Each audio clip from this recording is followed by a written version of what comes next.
East Texas oil field. Dawn. Wooden derricks stretch to the horizon, so densely packed their shadows merge into a lattice of darkness. The air reeks of crude oil and sulfur. The ground is black, saturated with petroleum that no one bothered to contain. Pumps work without ceasing. Thump, thump, thump. The rhythm is mechanical, relentless, industrial. Oil flows from wellheads into earthen pits, into ditches, onto the ground. Some of it reaches storage tanks. Much of it does not. It simply soaks into the earth or evaporates into the Texas sky. Workers move through the field, filthy, exhausted, underpaid. They work 18-hour shifts. There are no safety regulations. Fires are common. Deaths are unreported. This is not prosperity.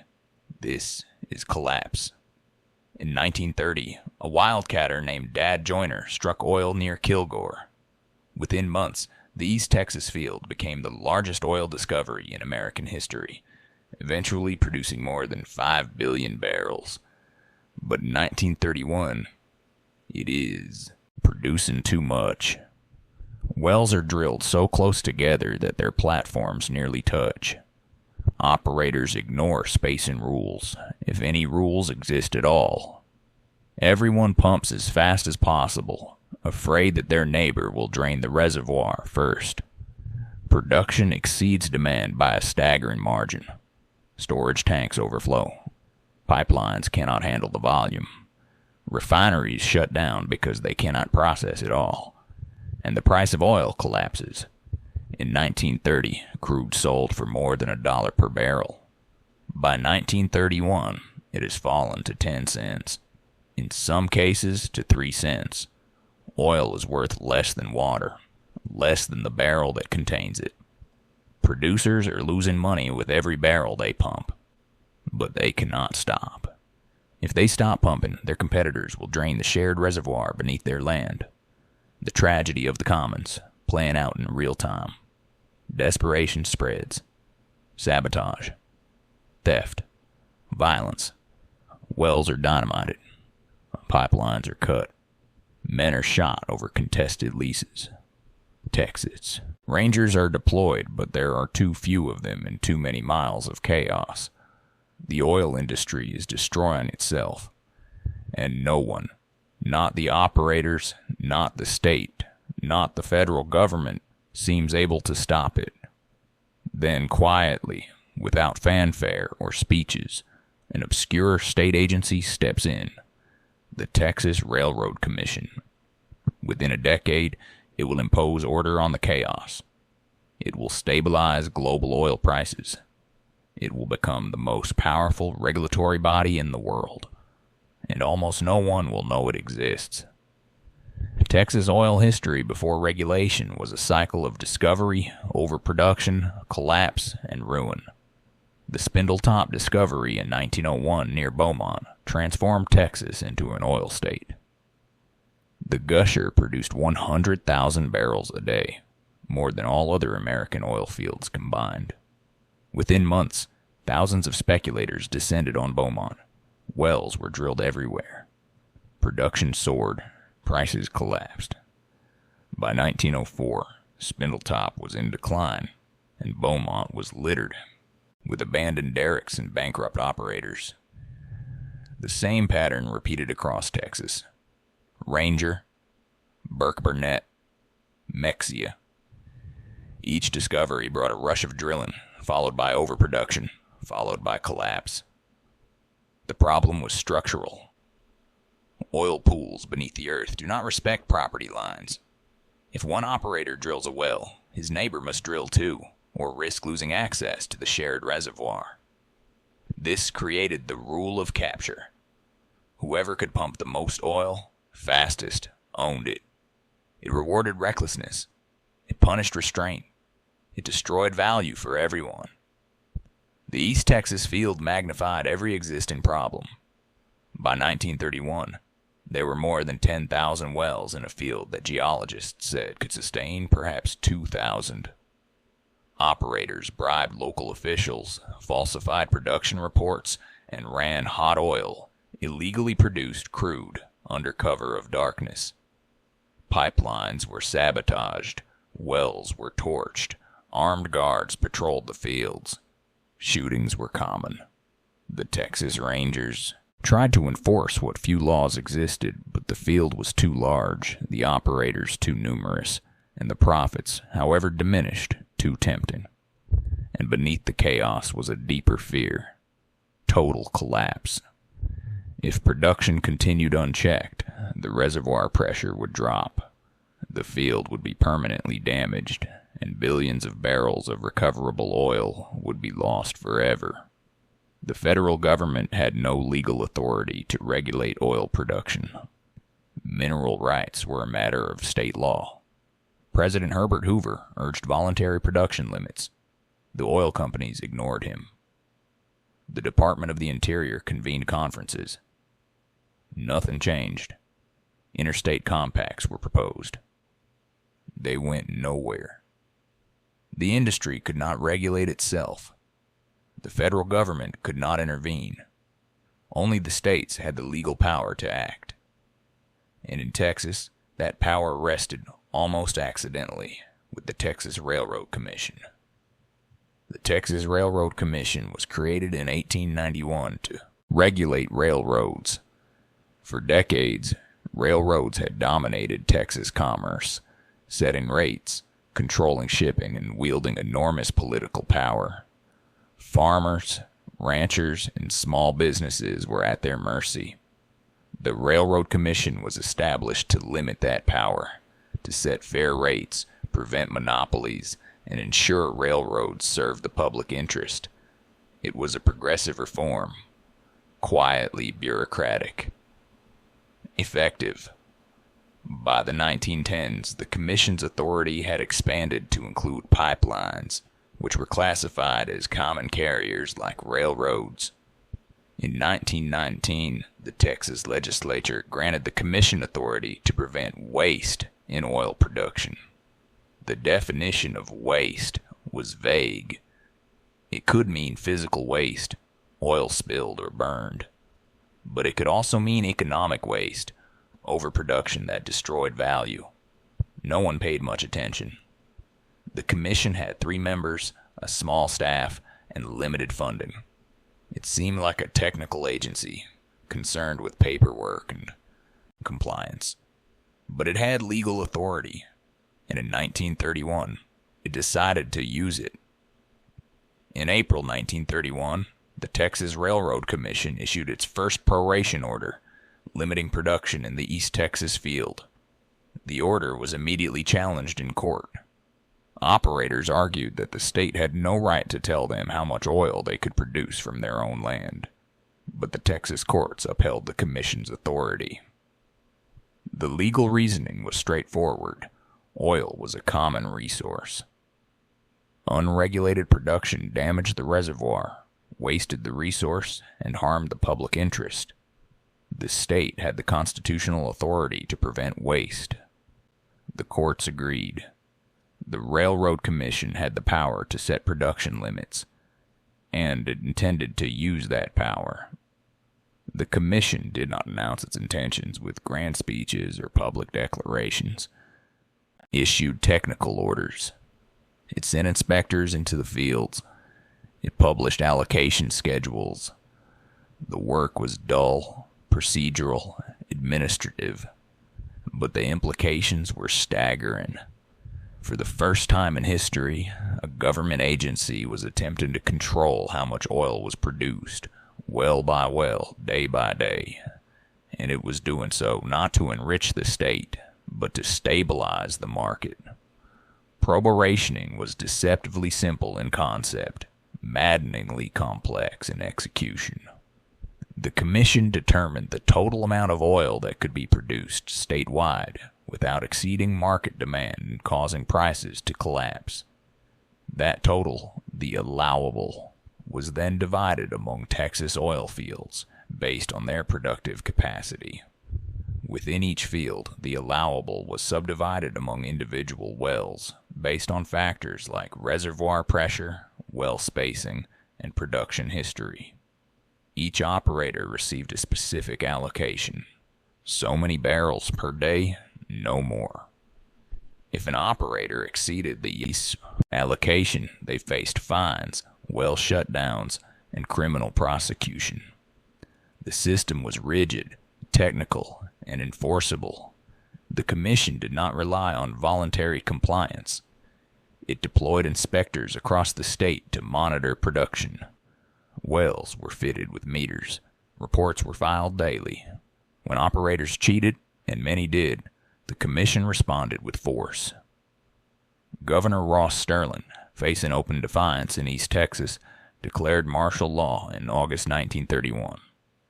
National Guard troops occupied the oil fields. Wells were shut down at gunpoint. Texas Rangers conducted raids, seizing illegal oil, shutting down pipelines, arresting operators. The message was clear. The state would enforce its authority. By 1932, most operators had submitted. The alternative was worse. The effect was immediate. Production fell. Prices rose. By 1933, prices had stabilized and risen dramatically from their lows. Operators who had been losing money were now profitable. The reservoir was protected. Waste was minimized. And the Texas Railroad Commission had become the most powerful regulatory body in the American oil industry. But its influence did not stop at the Texas border. By the mid-1930s, Texas produced more oil than any other state, and more than most countries. When the Texas Railroad Commission set production limits, it effectively set prices for the entire United States. And because the U.S. was the world's largest oil producer, Texas effectively set global prices. The Commission did not need to coordinate with other states or countries. It simply managed Texas production, and the market adjusted accordingly. If demand increased, the Commission raised the allowable, and prices stabilized. If demand fell, the Commission cut production, preventing a collapse. This was not theory. This was reality, month after month, year after year. The Commission operated as the world's swing producer, the entity that could adjust supply to match demand. It was OPEC before. OPEC existed. Oil-producing nations noticed. In the 1940s and 1950s, delegations from Venezuela, Saudi Arabia, Kuwait, and Iran visited Texas to study the Railroad Commission's proration system. They met with commissioners, toured fields, reviewed allocation methods. They saw how a regulatory body could stabilize markets, prevent waste, and maximize long-term revenue. And they adapted the model. When the Organization of Petroleum Exporting Countries, OPEC, was founded in 1960, its core strategy, coordinated production limits to control prices, was directly influenced by the Texas Railroad Commission. OPEC's founders understood what the Commission had proven. Control over supply is control over price. Texas had shown them how. The irony is profound. The Texas Railroad Commission shaped global oil markets for decades, yet most Texans had no idea. It was not a dramatic agency. It did not issue press releases or hold grand press conferences. Its meetings were dry, technical, sparsely attended. Commissioners were not celebrities. They were engineers, lawyers, politicians, competent, cautious, deliberate. But they wielded enormous power. A decision made in a third-floor office in Austin could move oil prices in London, Tokyo, and Caracas, and it was done quietly. The Railroad Commission operated under constant pressure. Oil companies lobbied for higher allowables. Independent producers demanded fairness. Major integrated companies sought favorable allocations. Politicians intervened. Governors made recommendations. Legislators held hearings. But the Commission retained its authority. It set production limits based on engineering reports, market forecasts, and conservation principles. Sometimes it resisted political pressure. Sometimes it accommodated it. but it maintained control. Much of the Commission's work occurred in private. Industry leaders met with commissioners informally. Deals were negotiated. Allocations were adjusted. This was not corruption, though corruption certainly occurred. It was governance. The Commission balanced competing interests, large producers and small wildcatters, conservation and development, state revenue and market stability. It did so through negotiation, compromise, and occasional coercion. The process was opaque. The results were effective. What made the Commission powerful was not force, but discipline. It did not overproduce to maximize short-term revenue. It restrained production to maintain long-term stability. It did not pander to populist demands for cheaper oil. It maintained prices at sustainable levels. It exercised power with restraint, a rare quality in any institution. And because it did, the system worked. By the 1970s, the Texas Railroad Commission's global influence was waning. Texas oil production had peaked. Foreign producers, especially Middle Eastern nations, were producing more. OPEC had become the dominant force in global markets. Federal regulations, particularly after the 1973 oil crisis, shifted power to Washington. The Commission still regulated Texas oil, but it no longer controlled global prices. The era of Texas as the swing producer was over. Yet the Commission's legacy endures.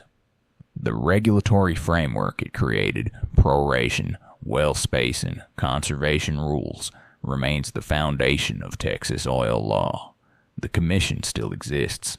It still regulates oil and gas production in Texas, but its power is a shadow of what it once was. Most Texans do not know this story. They do not know that a state agency once controlled global oil prices. They do not know that foreign governments studied Texas to learn how to manage their resources. They do not know that the Texas Railroad Commission was for decades one of the most influential institutions in the world. The history has been buried, not deliberately, but through neglect. It is technical, bureaucratic, unglamorous, and so it has been forgotten. The Texas Railroad. Commission building in Austin. A modest structure. Quiet. Unremarkable. Inside, staff review production reports, update allocation schedules, process permits. The work continues, but the world has moved on. For decades, the Texas Railroad Commission effectively controlled global oil supply. Not through speeches or declarations, not through military force or diplomatic treaties, through technical orders, production limits, quiet enforcement. It stabilized markets. It prevented waste. It maximized the value of Texas oil. And it did so while most of the world and most Texans had no idea it was happening. This is the paradox of power. The most influential forces are often the least visible. The Texas Railroad Commission shaped global oil markets, influenced the creation of OPEC, and demonstrated that effective regulation could coexist with private enterprise. But it has been erased from memory, because it does not fit the mythology of Texas independence, because it reveals that order was imposed, not spontaneous, because it shows that government authority, carefully exercised, can be more powerful than any individual. The myth says Texas was built by rugged individuals, free from restraint.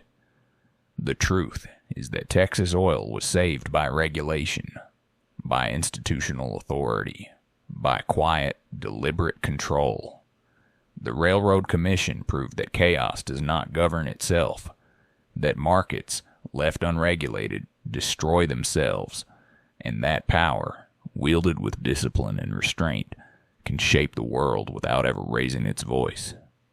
This is Texas history. Uncomfortable, technical, true. The Texas Railroad Commission did not ask for recognition. It did not seek glory. It simply did the work. And the world changed because of it. If this hidden history opened your eyes to how power actually works, please like this video and subscribe to Texas Tales. The most important stories are often the ones no one talks about.